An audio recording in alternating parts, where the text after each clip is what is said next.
ჩვენ ამ გაკვეთილში ვნახავთ თუ როგორ შეიძლება ცვლადის შექმნა, შემდეგ მისთვის მნიშვნელობის მინიჭება და ამის გამოყენება.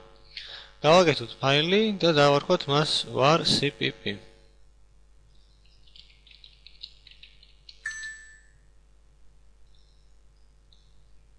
პირველ რიგში ჩავართოთ header-ი iostream.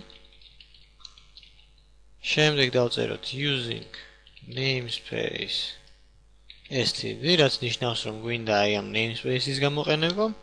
ეხლა დავწეროთ main ფუნქცია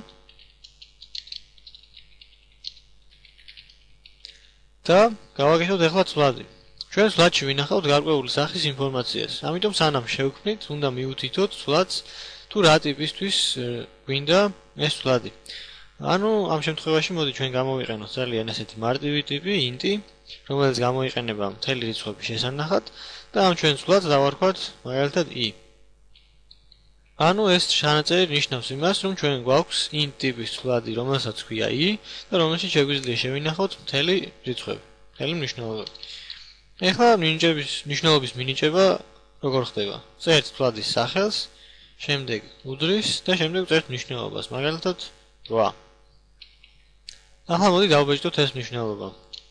ამისთვის დავწეროთ ესეთი რომ cout ჯერ დავწეროთ ეს სტრიქონი რაიმე, მაგალითად i უდრის და შემდეგ დავბეჭდოთ თვითონ ცვლადის მნიშვნელობა, ანუ i. მოდი დავაკომპილიროთ ახლა და ვნახოთ როგორ იმუშავებს. გამოვიძახოთ cmd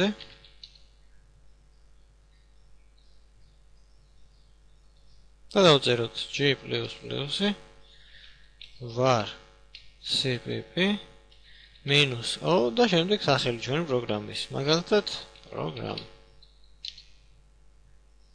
აი დაკომპილირდა ეს ფაილიც გაკეთდა, ახლა შეგვიძლია გავუშვათ program და დაგვიბეჭდა i უდრის 800.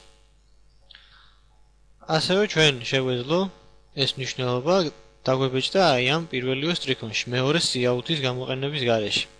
აქ უბრალოდ დავწერთ კიდევ ესეთ სიმბოლოებს და შემდეგ წერთ ცვლადს. ეს შეგვიძლია წავშალოთ. ან დავაკომენტაროთ.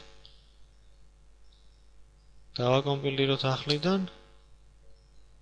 ისევ გავუშვათ და შედეგი ამ შემთხვევაში არის აბსოლუტურად იგივე.